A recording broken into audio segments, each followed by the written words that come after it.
Hello and welcome to another edition of Coffee Talk on the Pitcherless Podcast Network. My name is Trevor Huth. Of course, I'm joined by my co-host Nate Kosher. Nate, how you doing?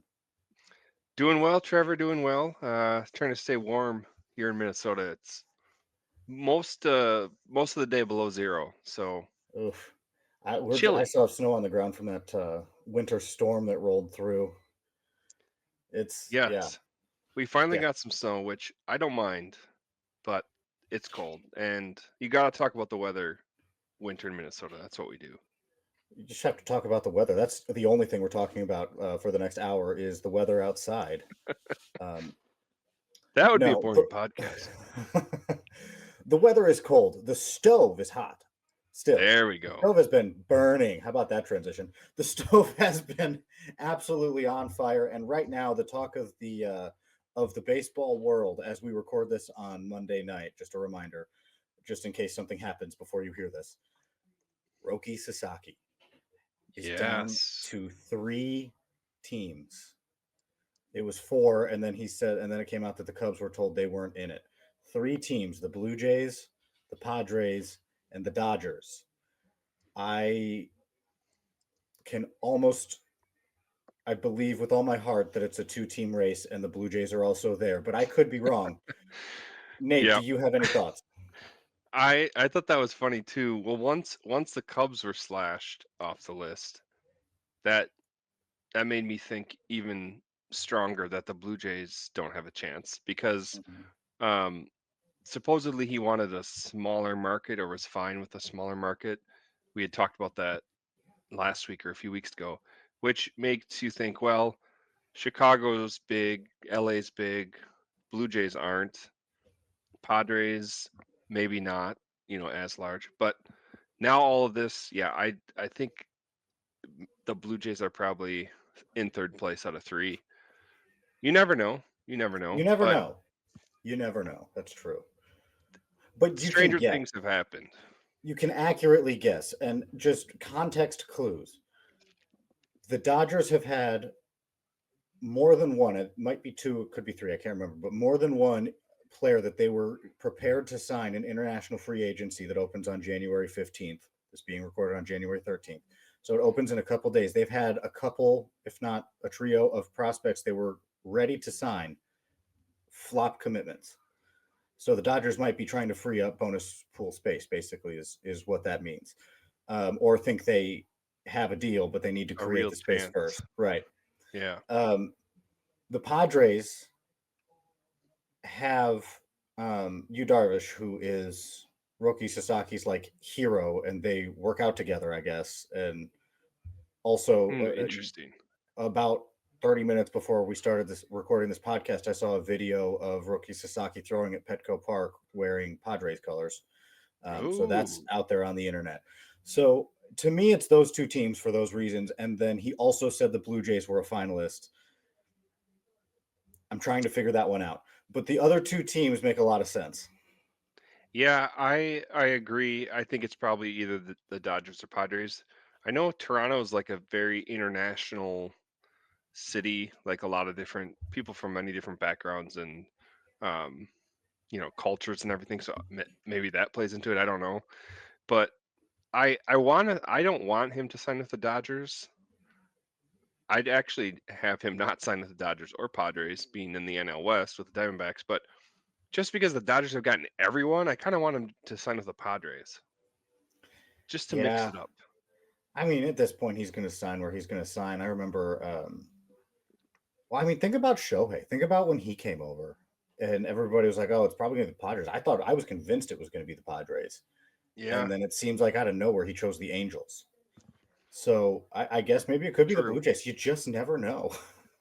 But it's expected soon, like within It the next is. week or so here, right? We're supposed Right. to hear Yeah. hear what his final decision. Well, I think he's eligible to sign on the 15th. I think his posting is only open until like the 21st or something like that. So he has to Okay. decide soon. And I would imagine, I mean, it might get leaked, but I imagine it'll officially be announced by him on the 15th if he already knows. Um, Yep. Super I interesting. Let me ask you this. Since we are a Sure. fantasy baseball podcast, I think we need to tie fantasy baseball in and not just talk about rumors here. Yep. Let's say that these are the three teams he's going to pick from. As a manager of fantasy baseball, not as a fan of the Arizona Diamondbacks, would you prefer him in one of those three destinations? Interesting. Um, I have to think about that.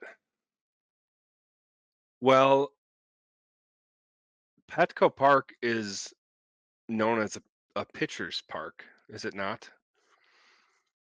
Um, I honestly don't know the answer to that, and I should. I thought so. That first comes to mind. Um, so I'll break that down further. So I don't think I'd want him on the Blue Jays just because he'd have to face the Yankees and all their offensive power, the And the Red Orioles, Sox. yeah, Red Sox, exactly. Um, I mean, the Red Sox will be better, and there's a lot of good players there. I do think that San Diego is known as a pitcher's park. Um, I just looked it up and it said Petco Park's often blanketed by San Diego's marine layer and other weather factors come into play, winds, etc. So I think I would choose the Padres for him. Also, I think the Padres or Dodgers would be good. He'd get, wins and run support with either of those two teams. But maybe on the Padres, he has more of a chance to be like, quote unquote, the man, take a bigger role, you know, on that pitching staff. So I think that would be the top choice from a fantasy perspective. Yeah, I think I agree with you. Um, I was thinking Padres also, but if we're going to be honest, I don't play in many redraft leagues, and so there's a very little chance that I get Roki Sasaki, considering I have no picks higher than three in my first year player draft. So I kind of hope he goes. No, I'm kidding. I hope he goes some like him being good is going to be good for baseball. I hope he goes somewhere and just thrives because that'll be awesome. Yeah, I mean he sounds like the real deal. We'll have to wait and see. But it's yeah, that's going to be exciting, and it'll be interesting to see who or what sways him. If he once he signs and he says what made his decision. What went into his decision because we had talked about he didn't want players involved with the first meeting with the teams, so he couldn't be swayed by maybe Shohei Otani or Yu Darvish or other people that he knew or was familiar with. So seems like he's taking his time and making sure it's a thorough process. Which I mean, good for him. I mean, this is going to be a big decision for him. He's going to be stuck with this team for at least through his service time years. So definitely a decision he needs to take lightly.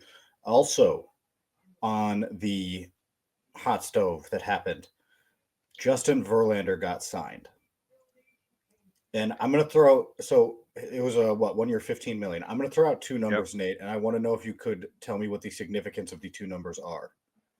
The first Okay. number is 41, and the second number is 38. I'm guessing Justin Verlander must be 41. He is 41. That's that number. What's 38? 38 is a trickier number. Was that like the last time he pitched over 150 innings or some boundary like that? He was good at 38 or something. No, 38 is the age of Buster Posey, who signed him. No, that's funny. I forgot Posey is now. Is he the GM? Is that his role It's either in GM or president of baseball operations, but yeah, something? he's Yeah, 38. Verlander's 41, and yeah, I just think that's fun. that So, is what do you that's funny. think besides that fun fact? What do you think of Verlander in San Francisco? I mean, it's it's interesting. The Giants have been in on a lot of these free agents. Like I think they were in a lot of predictions. I don't know if they were actually in the mix or close for a lot of these free agents, but it seems like they were a team that was being talked about. Um, 1 year deal makes sense. I had read that Verlander wants to go for 300 wins, and I don't know how many he has. I should have looked that up, but and supposedly wants to pitch till he's 45 years old. I think this year he'll need to kind of prove it if he wants to continue past this year because he had a rough year last year with injuries, shoulder, neck. I know it was a problem, and he only made 17 starts. So I think they'll probably take their, you know, take it easy with their approach with him. But obviously, a veteran, one of the best to ever play, and probably a good presence for their younger starters. I So, don't feel that great for fantasy though purposes. yeah. I'll say Justin that. Verlander milestone watch: 262 wins, 3,416 strikeouts on his career. So 38 is also how many more wins he needs, right? Oh wow. Is that, I wow. think that Okay, math works out. that does. Wow, good for you. That's awesome. So, But that would be cool. He's like, actually wrote an article for Pitcher List once about 300 game winners, and he may be the last person that's ever able to do it. he'd have to put a lot of wins in a very short amount of time. He had Yeah. 5 wins last year in his 17 games. I mean, he'd have to kind of rediscover something, and he Mm, would need to play obviously for 3, 4, 5 more seasons. But yeah. he's one of the last few guys that have a realistic shot. Um, I'd stay away in fantasy, but Or it's he just cool puts that up he's one 20-win continuing. season. He's like right there. That's true. If he can discover something different with the So Giants, here's a stat that about Justin Verlander that I wish I didn't know. You know how he's, a dominant pitcher. I'm a Tigers fan. I remember him as this dominant strikeout master, right? yes. He has 3,416 strikeouts and 3,415 and 2/3 career innings. Wow. It's kind of fallen off in the last few years, and the innings have caught up to the strikeouts. Yeah, I mean, he really hasn't been himself for a few years. See, the last time that he was over 9 strikeouts per nine was in his last All Star season in 2022 when he was at 9.5 strikeouts per nine when he won a Cy Young Award. There you go. He was really good that year. Yes. Remember the year before he was out all season and the last couple of years he's been injured. But I mean, 2022 isn't that long ago. You could argue, well, maybe he had just been injured and these aren't the things that are going to end his career, just nagging injuries. You never know. That's the devil's advocate. I'd love to see him play as long as humanly possible, but I don't know. I just if he needs to discover something like you said, and that's kind of where you just don't know what's going to happen. Um, in other news, the Dodgers have made a couple of trades. One of them, the big one, was Gavin Lux to Cincinnati in return for the 37th overall pick and an outfield prospect named Mike Sirota. Not Soroka, Sirota. Yes. Yes, I So noticed that too. Different guy. Mike Sirota's probably not redraft relevant this upcoming year. So I will tell you that I know that the Dodgers liked him when he in the past they didn't weren't able to draft him. Now they traded for him, and that usually says something pretty good about a guy. And he's a solid outfield prospect. He was number 14th on the Reds before getting traded. But Gavin Lux to the Reds will have some fantasy impact. Maybe it's very confusing. If you want my take, I think the Reds believe that there's going to be a rule put in where you can play 6 infielders, maybe even 12 infielders. But I don't know. Do you have any strong feelings about Gavin Lux to Cincinnati? Not really. I agree. Not that exciting from a fantasy perspective. When I saw the trade, I thought, oh, they're backfilling for India. Um, remember because they moved him in the Brady Singer trade. So that's the only thing that came to my mind. Lux can play a few different positions, and he's an okay player, but I guess It seemed like unless he he was breaking has, out until he got hurt, yeah, right? And then he kind right, of got hurt and didn't play in 2023 and came back and he wasn't the same guy in 2024. right, yes, it did seem like he was maybe finally hitting his, breaking out into that player maybe we thought he'd be, but then last year wasn't it. So not that interesting, but in a deeper league, Gavin Lux is probably someone you'd roster. Let's see, 26 years old in 2024. He hit 251 with 10 home runs and 5 steals. So if he now, let's assume every day at bats in Cincinnati, which I don't know if you can assume that, but for the sake of argument, let's assume every day at bats in Cincinnati. Do you expect the power numbers to go up enough to where he becomes fantasy relevant? That's a good point. I mean, he could hit, yeah, I guess if you, best case scenario, he could maybe chase 20 home runs, 10 steals, something like that. Um, in one of those deeper leagues, maybe that gives him a boost playing, his home games in Cincinnati, but it's not someone I would chase. Yeah, I agree with you. I'm just playing devil's advocate here, and roster resource has Gavin Lux getting DH at bats hitting out of the 9 hole. Oh, DH, okay.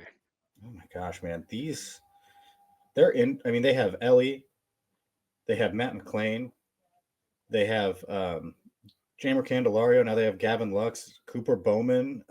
They just took in the Rule 5 draft. He's an infielder. Obviously, still have Santiago Espinal. Man, they have infielders. Yeah, they do. I didn't Noelvi would not have Marte. guessed DH. Yeah, they certainly have infielders. That's one thing about them. The other trade that the Dodgers made, talk about it here before we take a quick timeout.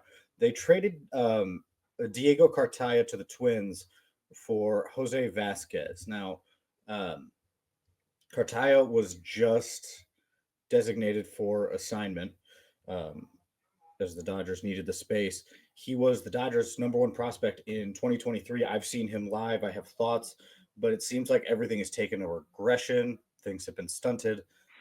And he has a new start in Minnesota. You might get to see him depending on how quickly they want to move him. So, do you know much about Diego Cartaya? Do you have any thoughts about that trade, Nate? Yeah, so out of those two trades, I mean, that one's more intriguing to me, even though Lux has, I guess proven himself more so far and obviously played in the majors. But um, as a former top prospect, I mean, it was just a couple years ago, he, uh, Cartaya, let's see, he was Pipeline's number 14 prospect in all of baseball entering 2023. So that's someone they were at one point pretty high on. And I know he has potential power. He's strong. He can hit home runs, maybe. That's the hope. And I think the Twins are just seeing if they can take a chance on him and see if they can unlock something. Because they have some other catchers on their roster. But it was just interesting because I knew he was a name people were excited about a few years ago, a high prospect with some pedigree um, that has dropped off. So maybe a change of scenery will do him well, but it was just interesting to me because I thought, well, a high profile name who hasn't done much yet. Yeah, and I have seen him live when he was in High A few years back, and that was at like the height of his prospect aura, for lack of a better term. He had 22 home runs in 2022, 19 in 2023, and then down to 11 last year as he started to reach higher competition. And he was a catcher built with, some pop and the ability to hit, but also a massive arm. Like was supposed to be one of the Mm-hmm. best arms, and it was a very impressive arm. He's really a lot of arm strength, but he has taken a step back. I haven't had a chance to really dive into it and see what changed because I saw him absolutely crush baseballs with regularity over the course of a series. But took a step back offensively. I don't. Is Minnesota the place for his bounce back though? I mean, they have. I think I just counted 4 catchers on their 40-man, including now Cartaya. They have Jair Camargo, and then Christian Vasquez and Ryan Jeffers at the major league level. So, I mean, maybe Yeah, they're hoping that he returns to form and take on a bigger role like that. But it just seems like an odd place for him to try to have a career revival. I think honestly, I'm more interested in the Lux trade. Just to think opposite of you, Nate. sure. I No, think Lux might benefit more from being traded than Diego Cartaya. I Either way, I Nate. can see that. Yes. Yeah. Either way, Nate, we do need to take a quick time out here. We, of course, appreciate you listening. This is Coffee Talk as part of the Pitcher List Podcast Network. And welcome back to Coffee Talk on the Pitcher List Podcast Network. My name is Trevor Huth. I am joined by Nate Kosher. We were just talking about the hot stove. Nate, I know I have some trades that I've made that I would like to discuss, get your take on, and let you tell me why I'm dumb, as is tradition here on Coffee Talk. Before we do that, we do have a guest tonight because coming up in just a little bit, we're going to be trying out a fun game that I'm definitely not stealing from our friends Adam Howe, or from our friend Adam Howe and his podcast that I definitely didn't do just last week. But we're going to do that anyway. So, but would love to introduce Jake Crumpler. I'm doing great. How are you? Good. We are so happy to have you back. The dedicated Coffee Talk listeners might remember Jake filling in a while back for Nate, and great to have you back. Yeah, I'm pumped to be here. Excited to talk some baseball. I'm ready for that every day of the week. Well, you're coming at a Awesome. great time because just like Nate, you also get to tell me how dumb I am for making certain trades. It's one of the things we love to do here: make trades in our dynasty league. Then we talk about it and get people's thoughts. Before we do that, again, reminding everybody we record on Mondays. Where do you think Roki Sasaki is signing? Ooh, anybody but the Dodgers, please. Yeah. Yeah, we were also kind of there, but oh, man, it's just tough. We talked a lot about it, but it's just tough. So, the first trade I made, I keep talking about. I've talked a lot about this 30-team league that I am in.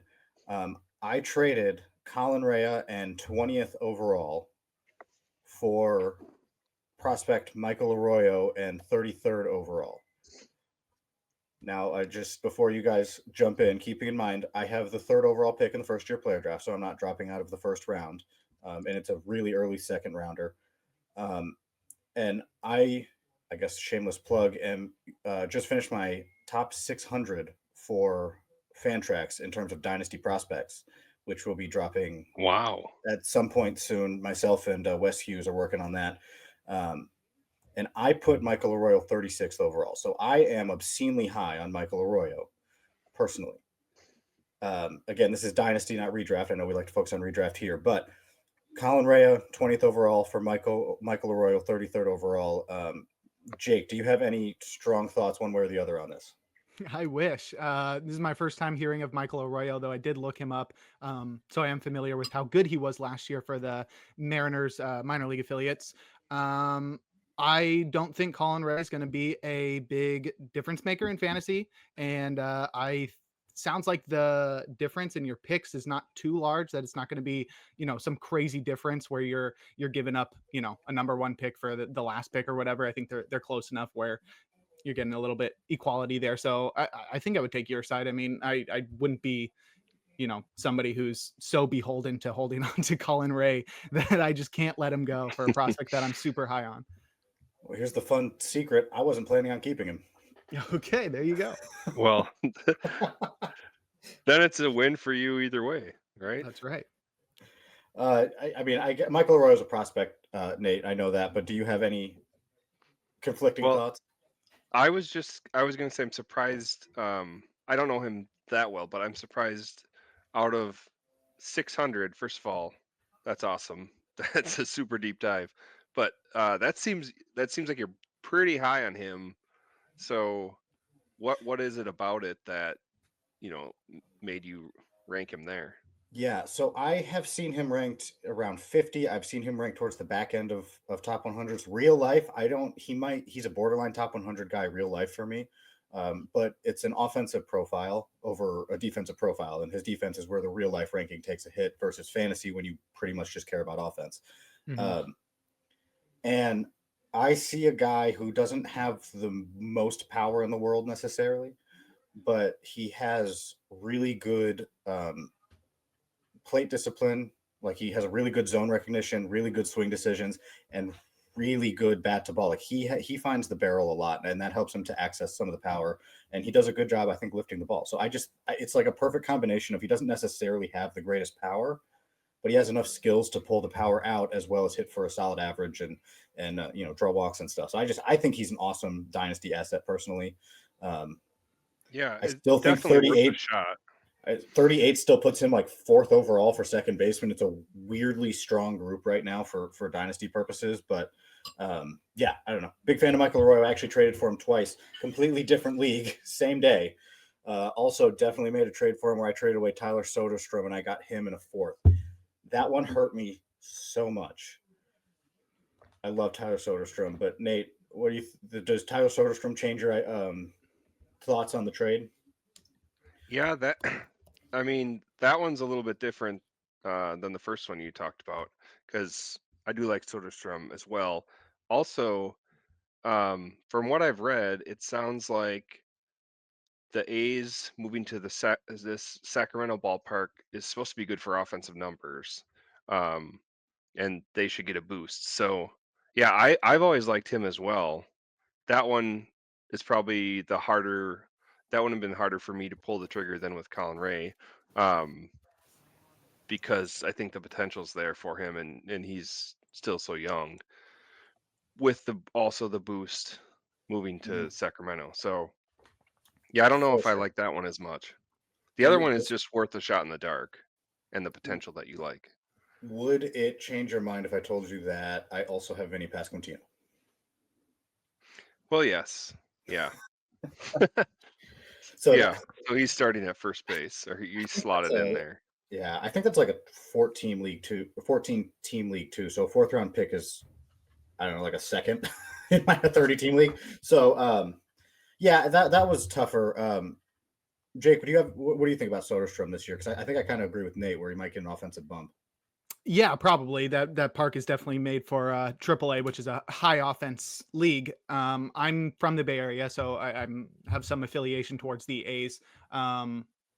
With Soderstrom, he feels like a quad A type guy where he doesn't strike out that much, but I don't think he has the contact ability to be more than just like a power guy, which I think is a lot easier to find nowadays. To those quad A power type guys, and I think the ceiling on Arroyo is probably higher than Soderstrom's. Well, says me, and I'm just one person, and there's many people smarter than me who says he's much lower, but that's okay. Mhm. I've learned to stick to my guys. I used to not do that. I'd be like, I'm really high on this guy, and then other people would disagree, and I'd kind of be like, I have a question on him. Does he still maintain his catcher eligibility or no? That's the big thing. It's like if he doesn't have catcher eligibility, he's so like borderline, especially in Yeah. shallower leagues. I guess in a deep like 15 team dynasty league, he's probably a lot more valuable than your replacement level player. But that without the catcher eligibility, that takes a lot away from him. And I think he only caught one game last year. Oh, that is interesting. true. He only Yeah. caught one game, so he will not. He's just first base eligible. Mhm. Yeah. Okay. Yeah. I didn't even think about that. And it's weird because I make that same argument about Samuel Basallo about what if he moves off catcher? Does he still have enough power to be relevant at first base? The answer is probably, but it's Mhm. a question that I bring up. All right. One more trade. This is the trade I was most excited about. It involves me getting another prospect. I don't want to shock anyone. But I had to give away a lot. I traded away Jordan Westberg and Ronnie Mauricio. Who'd And you get? I got Noah Schultz. Okay. Listen, this happened moments. Well, I was talking about it before, but this happened moments after I wrapped up a scouting report for Prospects Live on Noah Schultz. That dude is a demon. Like it is crazy.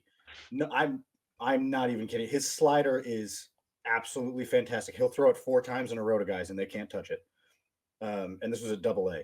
His fastball is he's got 2 different versions of it. It's he moves it around. He always lives on the corners, and it seems like the umpires wouldn't give him all the calls, but he was never far off. Like he was always right on the corner. It seemed like his command is off the charts. He needs to develop a changeup, but he's thrown it, and when he throws it well, it looks like it might be average. So quite literally, this could be a guy who has a plus fastball, a double plus slider, an average changeup, and above average command. And he's 6'9", also, if you didn't know that. So this dude is, well, I mean, he's the 3rd best pitching prospect behind Jackson Jobe and Roki Sasaki for me. But I still have him at 7th overall in my top 600 is where I ranked him. So I like this dude's a legit upside ace for me. That's the only reason I gave away Jordan Westberg and Ronnie Mauricio. I probably overpaid, but like, I don't know, man. Pitching can be hard. Top end pitching can be hard to find in these dynasty leagues. So go ahead, let me tell me I'm dumb for giving Jordan Westberg away. I'm ready to take it, and I will absorb it all because I'm going to bang the table for Noah Schultz. Well, I'll jump in first. Trevor, you sent me the video of his slider that broke. So he's left-handed and broke across the plate, like at the guy's knees, which is pretty cool. And he's so dang tall, it makes you think of Randy Johnson when you when you see him pitch. So I think you were tantalized by the thoughts of another Randy Johnson and just the pure power. So I could see why you did that, but it does seem like a lot to give away. And in your favor and Schultz's favor, though, like we talked about with the White Sox, any of these prospects who are in Chicago, well, he's gonna be really good. But even anyone who's moderate, borderline, they're gonna get a ton of opportunity, right? Because the White Sox are so terrible. So he's probably he could be up in the majors and in their rotation because he's so good, but also he's going to have a big leash because it's not like the White Sox are going to the World Series or anything. So I think that helps him. It seems like a lot to give away, but if you want to get the guy that you're really high on and you're excited about, I can see why you did it. Do you want to know what's crazy? I was prepared to give away more.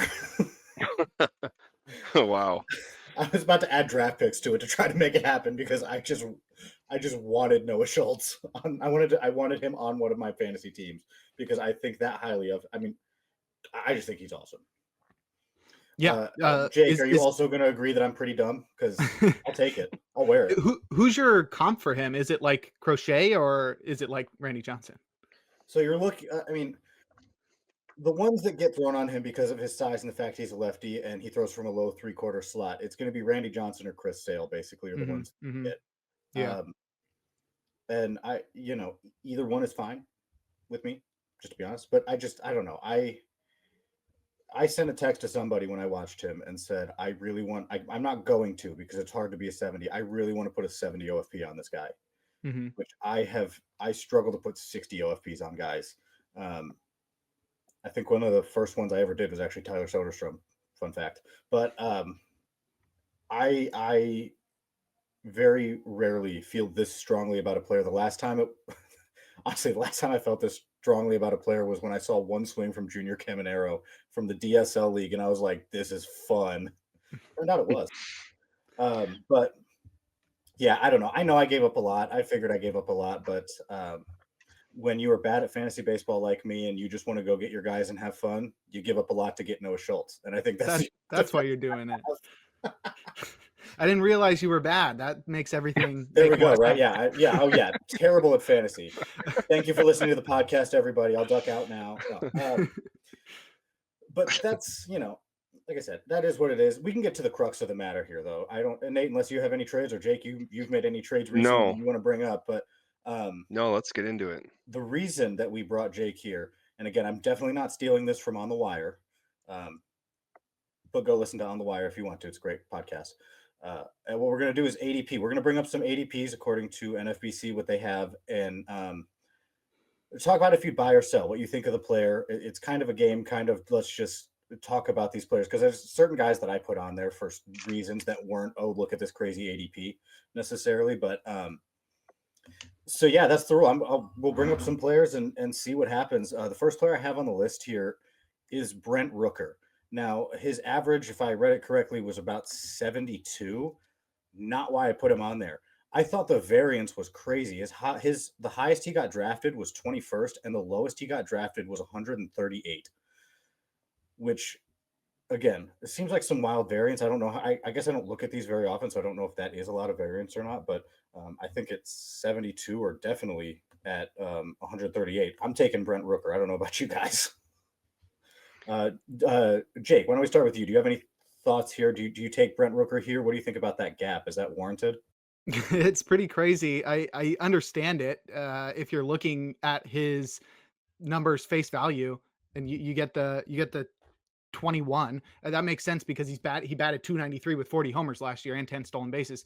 That's going to be enough to get you that top 2-round value if you're in a 12 teamer. Around 72 though, I would feel more comfortable. Last year I was out on Rooker and I sort of paid the price because I kept calling it for the first couple of months, just saying, no, this is not real. He's gonna Yeah, fall off. I did the same thing. I traded him away. Yeah.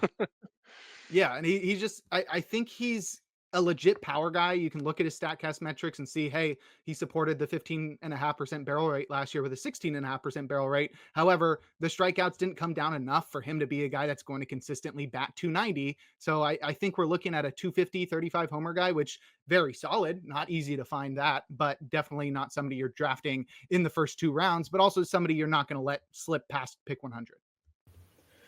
Does his Twitter game move him up ADP? For me, probably. Big Right? time. He's one of my favorite athletes on Twitter. I think he's Yes. Yeah, funny. He gives a lot of he really is. good insight. Definitely got to check out if you haven't seen his Twitter page. Nate, what do you think here? Well, I was thinking the same thing. It's that people the 138 low end, people aren't expecting that he's going to duplicate last year. And I think he it seemed like, if I remember, he got better as the season went on, and like at the end was really hot and like, Mhm. wow, this, like, his numbers kept climbing, and you, among the league leaders, like, oh, Brent Rooker is like, he has that many home runs and that many ribbies. So I think he is solid. Um, I wouldn't go 21 with him, but it, I understand. Yeah, the variance, it makes sense because he had one standout year, and he's like 29 or 30 maybe. He's already had some put some time in. I believe he was on the Twins at one point. Yeah, he was. So He's entering his age 30 season. yeah, so it's not like he just broke out. Like, he's 23, 24, and now he has this, big career ahead of him. I think that was maybe his peak. Um, but he's gonna hit home runs. So yeah, I do think he's a fun guy. Another Oakland A, well, not Oakland A, Sacramento A, whatever they are. It's just sad. I feel bad for the A's. Um, so I like So when there's a good player. They have a good player still.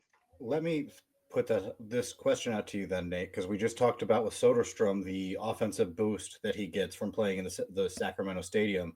Does that factor into how you think about Brett Rooker? I No, I don't think so. I just don't think he's gonna hit again what he did last year. I do think he has, the home run power is legit, but I think that was kind of the ceiling for him. Mhm. All right, yeah, for sure. So before we jump into the next one with the wonderful timing that we have here, we are going to take a quick time out.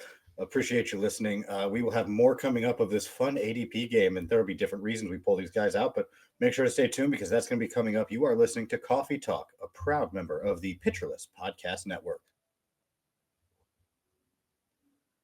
And welcome back to Coffee Talk on the Pitcherless Podcast Network. My name is Trevor Huth. Of course, I am joined by Nate Kosher, and we have special guest Jake Crumpler with us. We're talking ADPs. I am going to bring up another guy who I thought had pretty big variance, and also I don't know if I'm buying him at the high slot. That is Ceddanne Rafaela with the Red Sox. His high was 86. His low was 218. I forgot to write down his average, but I am taking Somewhere in him between closer those. to that. Yeah, I'm taking him closer to that 218. Honestly, I mean his stats are a little all over the place. He had 15 home runs and 19 steals. He hit 246, 26, roughly 26 and a half strikeout percentage, and a 2.6% walk rate last year in 500 plate appearances. I don't know. I guess I have my thoughts, and I might have just shared them accidentally. But Nate, where do you stand here with Rafaela? Yeah, well, I know I was thinking for him, he has the speed. I didn't realize he had 75 ribbies last year and the home runs. I wouldn't have guessed they were that high. But on base percentage of 274 last year. Ugh. I mean, that is ugly. 150 strikeouts too. Um, he could be useful for the speed, I guess, and some power, that combination. Um, but yeah, I tend to agree. I don't think I'm huge on him. Although he is also um last year's pretty much his first full years, and he's young, so he could improve, but some of those numbers are kind of ugly. Yeah, I'm not the biggest fan of Rafaela either. The plate discipline, I'm glad Trevor read those out, because that's exactly why I avoid him. My home league is a points league that weighs heavily walks and strikeouts, so I'm always somebody who's a little bit biased towards somebody with good plate discipline, and Okay. Rafael is the other side of that spectrum, where Yes. he's never taking pitches, he's swinging at everything, and that's good if you're like a really good hitter. We're talking like 24-year-old Javi Baez, somebody who can just hit everything, and when they do hit it, they crush it. But somebody like Rafaela, who's 5'9", 165, nothing wrong for the short Kings, I just don't think he has enough power. And you can look at his StatCast metrics. He's got a 7.5% barrel rate, which is solid. But with that many strikeouts and with his inability to make consistent contact, he becomes a low batting average, slight power with enough speed to make 20 steals if he's getting on base enough. Like, he has to play because of that 270 OBP. He's going to have so many few opportunities to steal bases, which is Good going to be point. his main point of producing stuff for you in fantasy. So if he doesn't have a lot of opportunities to steal, he's not stealing a lot. So then we get what we got last year, and you get 15 homers, 19 steals, and that's fine if he's one of your last picks. But going into this next year with people projecting him to maybe take a step forward because he's so young on a team that continues to improve, I think his ADP continues to rise. And then you get guys taking him at 86 inside the top 100 because they're betting on a big breakout. But I would need to see something change in his profile before I can start to buy into him being different than he was last year, which last year was still valuable in certain leagues. I'm talking like deep roto leagues, but outside of that, he becomes somebody that's, waiver wire fodder unless he can make, improvements in his plate discipline, his contact metrics, or his power. All very good points. Did you have to bring up Javi Baez? What's wrong with that? Are you a Cubs fan? Tigers fan. Okay. Oh, that's much worse. Oh, the comedic timing. So no, yeah, all very good points with Rafaela. My big thing with him right now is that the Red Sox outfield consists of Jarren Duran. They have Masataka Yoshida at DH, but he can also play some outfield. They have Wilyer Abreu, who's 25, entering his 26th season, just won a Gold Glove, and I think he finished with Rookie of the Year votes, if I'm not mistaken. And then you have Rafaela. So what happens when arguably baseball's top prospect, Roman Anthony, who's also an outfielder, you deem him ready? Who gets kicked out? Do you kick out the Gold Glover? Do you kick out the main piece of your lineup, Jarren Duran? Probably not. Or do you kick out the guy who has a 270 on base percentage? Right. Yeah, So I mean, he could definitely be a util guy too, because he can play everywhere. he could, right? And that's the thing, is that almost seems like that would have to be his future, is that he's a util guy who figures out a way. The at bats may go away here, and Jake, as you said, can he do enough in the small amount of at bats that he gets? And I don't know. I really don't. So that was an interesting one for me. These next couple, I'm going to give you pairs of players that are right next to each other in terms of ADP, and I want to know who you prefer. Parker Meadows and Mason Wynn, 167 and 168. In my mind, both kind of give you similar skill sets in ways in terms of fantasy. Do you prefer one over the other, Nate? You know, I actually owned some Mason Wynn shares last year, and he was pretty good for a rookie, but I seem to think maybe he had the reverse of Brett Rooker, where he slowed down toward the end of the season, if I'm not mistaken. But he was, yeah, a likable player. That was in my big 30 league team. Parker Meadows, I think there's some, being the Tigers expert, there's some hype around him still, is there not? They're Mhm. excited about him, or is he already? I'm What's the very story excited. on him? He missed a lot of last year and came back just on a tear. Less than 300 plate appearances, hit 9 home runs, stole 9 bases. You know, was worth 111 WRC plus. Like he still can do a lot of stuff. He just was hurt last year, but I think he gives you some power and some speed. Absolutely. Yeah, so that knowing that, I think he probably has a higher ceiling. Mason Wynn's a nice, like a nice hitter. Um, he had 15 home runs, but maybe he's the safer pick. But Meadows is the higher ceiling. That's what I would say. Mhm. Yeah, for sure. Jake, do you agree?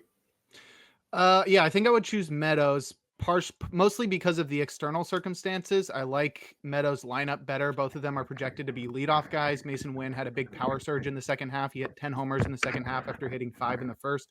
But I think the difference there for me is Meadows' StatCast metrics are better, and I like the lineup behind him more. Wow. Somebody just said they Good like point. Tigers Yeah, lineup. It's a good time to be alive. yeah. That's why you put him on there. Listen, You were yeah, of confident. course, you got to hype the Tigers up. No, I got into Tigers fandom at like the low point, which could be any time over the last decade. But it's nice to see their lineup taking a step forward. All right, this one, I don't know. This one's weird to me. That's why I put this here. I think it's for me. It's very clear who I would prefer. But Porter Hodge is at 188, and Luis Gill or Heel. Sorry, my apologies. Luis Heel is at 189. So one spot behind Porter Hodge. Listen, I love Porter Hodge as much as the next guy. I was hyping him up 2 years ago or whenever he was a prospect that I was hyping up. But at one point, I was like, yes, Porter Hodge. But do you think that he is warranted right where he's at, Jake? Right now, as the Cubs lineup or bullpen stands, yeah, I think so. There's nobody really that's going to push him out of that role. The guys that the Cubs have signed this offseason or acquired were like Eli Morgan and Caleb Thielbar. I don't think those guys are going to be pushing Porter Hodge out of that role. The dude had a 1.88 ERA and a 32% strikeout rate as a rookie and was the closer down the stretch. So I don't think they're going to take him out of the role. And while I don't think he's going to have a sub-2 ERA and a 30% strikeout rate next year, I still think he's going to be really good. And I'm actually somewhat low on Luis Heel. I was actually making my own top 100 earlier in the off season. Not something I had ever done to the depth that I did it. But I had Heel. I'm trying to find him. He's that low. I had him at 51. So I am going to be avoiding him. So I'll probably be taking Porter Hodge there. See, that's the opposite of what I was saying this whole time. And for me, like again, I think Porter Hodge is fantastic. I think for me, it was: do I want a starter who was the rookie of the year, last year, or do I want a potential closer at that point? And I think you, I don't know, value wise, I feel like the starter is the way to go. I don't know. That's just me. I could absolutely see Porter Hodge. I mean, he's awesome. Let's be real here. But I think for me, that value is what made this kind of an interesting pairing to me. Nate, who do you agree with? Do you agree with me or Jake? There's a wrong answer. I can kick you off. I'm kidding. Nate's the host. He can kick me off. I was just gonna say that, Jake, I listened to your In the Pen sort of ADP and closer talk, so that's when we're talking about who we should have as a guest. That was a great episode, great work. So appreciate all the closer stuff. So, but when I initially saw it too, I was with Trevor. That's how I read it. Is how Trevor read it. But I think that's a factor of probably the type of league you're in also, and I have the idea that you can always find saves out there, but he's young, and if he's locked in, he has big opportunity. Hodge, that is. So I'll you've convinced me, but how I initially thought about it was Trevor. So there's my hedge answer. But the Cubs, did they? What do they still have? Who was the guy last year that was supposed Merriweather? to be? Yes, is he still around? Yeah, he He is. was the guy from the Blue He Jays. pitches like 3 games a year or something. Yeah. He always had like upside, I Yeah. remember, but I mean, last 2023, he was actually really good. The dude just cannot stay on the field. yeah, so that's the guy I was thinking about. But yeah, it's interesting they're right next to each other because they're completely different profiles Mhm. and like pieces of your fantasy roster. See, I guess he's not. I had it in my head that Nate Pearson might be in contention for that closer role as well. Maybe I'm remembering it completely wrong, and they were talking about putting him in the rotation, which is not closer. It's in fact the opposite. Um, but I remember there being something about Nate Pearson. I think I misremembered it also, and that might have contributed to my confusion there. For the rest of these, Nate, you're the ones who put them down. So do you want to take over Sure. as game show host here? Yes. So yeah, these are ones that jumped out to me, and once again for different reasons. So this one was interesting, both coming off injury. Um, Kota Senga at 148 and Spencer Strider at 140. Now I don't have the high and low, but both obviously potential aces, both coming off injury. I'm gonna look up the highs and lows while I introduce this, but I just thought it was interesting because obviously if Strider wasn't hurt and coming off an injury, he'd be one of the top pitchers off the board. Senga, good rookie season, had a lot of strikeouts, but I don't think he'd be as high. So here it is. Strider was a high of 52, a low of 273, and Senga a high of 94 and a low of 273. So, what do you guys think about their chances? Just for let's just talk about this season and the impact they could have. So, Jake, why don't you go first? Sure. Yeah. So when I said I did starting pitcher rankings earlier this offseason, I said I was working on them because I'd never ranked any of the guys who were injured for most of last year or all of last year. That's sort of my last step. So I need to get all these, Shane McClanahan, Sandy Alcantara's, Spencer Strider's in there. Those guys are hard to rank because, we knew they were aces when they were healthy, but what are they now? We haven't seen them forever. They're coming off a very invasive surgery. So that's, Yeah. everything you can take away from Strider, who was the clear cut number one pitcher in baseball. And then you have Kodai Senga, who is probably going to get a full season in some way because he's Right. still going to be held back some point because he didn't pitch at all last year, or he pitched one game, but he's going to have to build up his workload again. He's not going to immediately jump in and throw 200 innings. So first thing you want to do is look at the projections, and you see 166 innings for Senga and like 113 for Strider, and then it's just about weighing who you think is going to be more valuable in that. For me, with replacement value for somebody like Strider, who's probably going to be on the IL to start the year, I think the replacement value you're getting from somebody, whoever you're replacing Strider with at the beginning of the year, is going to be a really good option compared to the options you have later in the year when people go down. The replacement value you have at the beginning of the year is way higher than the replacement value you have at any other point in the year. So if you're That's a good looking for a point. replacement for Strider, you could find a starter that's going to be in your rotation throughout the year. And then 2 months later, you get Strider, who is like a consensus number one pitcher in baseball. So for me, if I'm going safety, obviously I think Senga's the pick.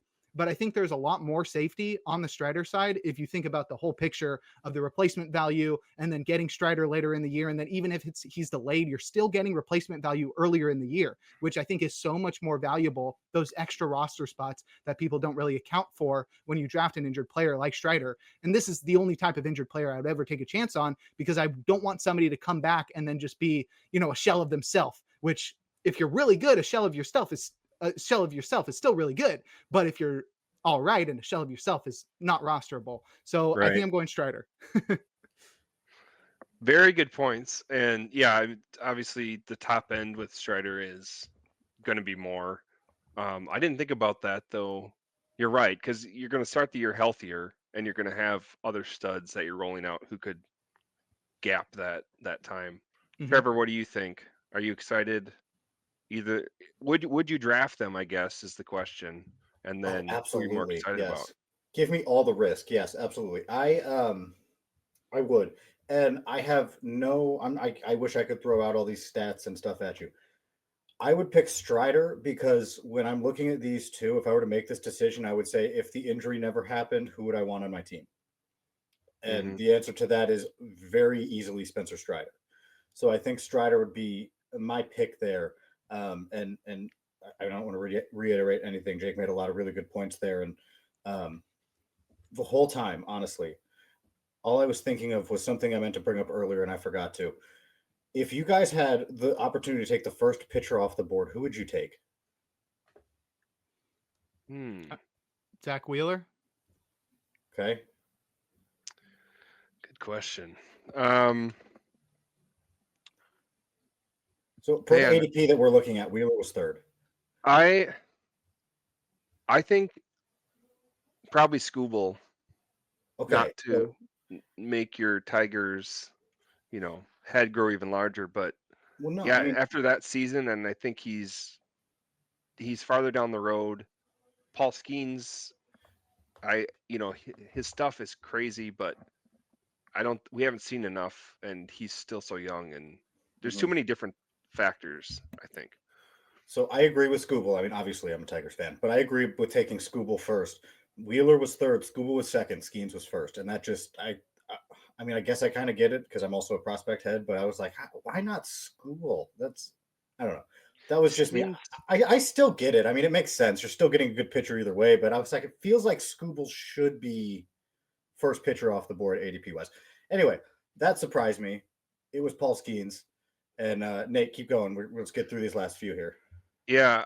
Last thing on Skeens, I'll just say I think it's kind of the Noah Schultz effect on what you were talking about that trade. I mean, he's so awesome and so exciting. It's like, oh, I'm going to take him, but not to be the wet blanket. He could get injured.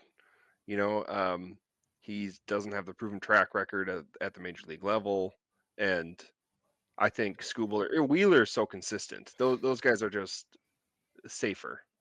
I'm laughing because I'll never learn. I've told the story about 3 times on this podcast about how I turned in a 60 on Jordan Lawler, and then he got hurt or it was announced he got Yes. hurt 2 hours later, and I still won't learn that these prospects might get hurt. I'm like, I want all of them. Just Yeah, you cursed Lawler forever.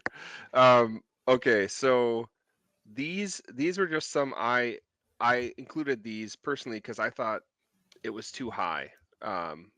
And so the first one's Chris Sale. I don't think he can. Speaking of injuries, I don't think he's going to replicate last year. He was 38. Michael Kopech at 185. I know now that he's moved into potential closer for the Dodgers and now a reliever after all the White Sox experiments with him. Great stuff, but I still don't trust him personally. I know 185, that's further down than a lot of what we've been talking about, but that it just jumped out at me that seemed high. And then, of course, I think we've talked about uh, Jazz before um, with the Yankees, Jazz Chisholm. So, Trevor, you're big on him, but 26th overall to me, once again, I guess you could say each of those guys I have some injury concerns with, and they all seem too high. But what do you get? I'm not comparing them. I'm just saying on their own they all seemed high to me. What are your guys' thoughts? um, I agree with Sale. I think that's probably a little high for my taste. I probably agree on Kopech, even though he's with the Dodgers. So I mean, he may just be good forever now. Um, I would. I think I would take Chisholm there, depending on how the board fell. I mean, obviously, if there's somebody who I really like falls down to 26, I'm not taking Jazz Chisholm, but he still had what 24 home runs last year, 40 stolen bases. Um, it was his best season by Fangraphs WAR by far, and he's playing in Yankee Stadium. So Yeah, that's another stadium where you're like, hey, it seems like that would help your offense. So I think just based on his home stadium, and based on the fact that he's just a pure electric factory of a player, and he could just turn it on and go on these tears. I think I would take him at 26, depending on how the board fell. I think that's a very Sure. specific way for me to take him, but I do think that I wouldn't be upset to getting him there personally. Yeah, Jake, what do you think about that grouping of guys? Sure. I sort of like Jazz this year. I took him in the pitcher list staff mock draft from like October, November, way too early. I think I took him in the third or fourth round. So I do like. I've always been a fan of his. I think I predicted him for MVP a couple of years ago as well before he'd done anything. He's never lived up to that, but I Right. loved the level that he took his game to in New York. It felt like he was feeding off the atmosphere there, playing for a better team. And the numbers he put up in just 46 games in New York were, nothing he's ever done before. 11 homers and 18 steals with a 23.5% strikeout rate and a 132 WRC plus. Those are legit numbers. He's in a really insane lineup with Aaron Judge and others, but so I think I'm targeting Yeah. him. I'd be fine drafting him where he's going. For someone like Sale, I'm not as down on him because it's all about health for him. I know 2023 was not spectacular, but there's something about the Braves that just bring life into it must be the Braves Foundation. It's all the money they're donating to the team. But he's I still think he's got something in him. I mean, his pitch mix has not changed at all. Its effectiveness has not changed at all. I think as long as he's healthy, he's going to be a top 10 pitcher. And then Kopech, I actually really like. I mean, I remember when he was coming up as a prospect, this was like one of the first real pitching prospects I remember. I'm 27. So for me, that was like, I was in high school still. But Fireballer.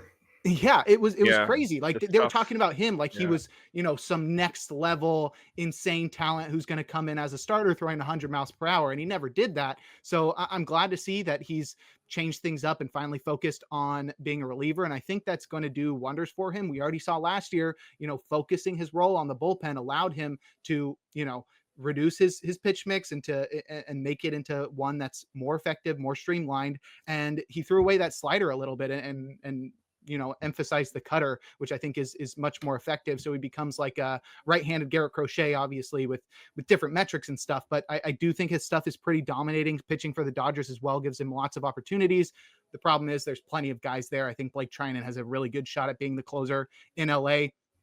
Additionally, everybody's going to get their Phantom IL stint in Hollywood. So Kopech's not going to be due for a year without any IL stints, but I still think he's solid. He's just not maybe what we thought he was going into the offseason, where I thought he was going to be, the next big Dodgers closer. Now with Trinan back, I'm sort of hesitant to say that. I just want to point out that you just talked about Sale at 38 years old being a top 10 arm. If that turns out to be Noah Schultz, I win the trade. Okay. Deal. Yeah, there we go. Yeah, I hope, right? No, I realize I gave up a lot there. Anyway, Jake, we really appreciate you coming on. Do you have anything that you would like to plug while you are here? Definitely go check out the In the Pen podcast. Rick Graham and I record every other week in the off season and every week during the season. Those post on Friday, so definitely go check those out. Hopefully coming out with a couple big articles to close out this month on Pitcher List. And I do some work over at Baseball HQ, but please go follow me at Jake Crumpler on Twitter and Blue Sky. Awesome. We appreciate you being on here, Nate. Do you have anything you want to plug here at the end? No, not really. The ongoing free agent article that I did, it's wrapping up. So like most of the free agents have signed now, this offseason. But there's a few left. Pete Alonso is a guy we've talked about. So I'll be making further updates to that as the offseason continues. But just wanted to thank Jake again for joining us. And ADP is fun, isn't it? We are It is. in January, but we love fantasy baseball, and we could talk about this Nate, forever. the people want to know, have you figured out Blue Sky? Oh, no. That was my New Year's resolution. Going on week like 6 of Nate not Yeah, figuring out I Blue haven't. Sky. You All can't right, follow me yet. You could, but I don't know how to follow you. It's not that hard, I promise you. So I got you it can checked find out. you can find me on Blue Sky, Trevor Huth. I'm on Twitter at HuthTrevor. And as I mentioned, I have a top 600 prospects, myself, and it'll be a combination of myself and Wes Hughes, but I'm always happy to talk about where I had guys ranked. 600 is a lot of prospects. It took a long time to put together, so I'm very proud of that. And I'm guessing most people are going to hate it, and I did a bad job because your prospects aren't ranked where you think they should be. But either way, I'm still very happy with it, and that should be coming out on Fantrax. And of course, keep listening to Coffee Talk. We appreciate you guys for episode 34 of Coffee Talk, Nate. If you could believe it. Once again, thank you for listening. We're part of the Pitcher List Podcast Network, and have a great day.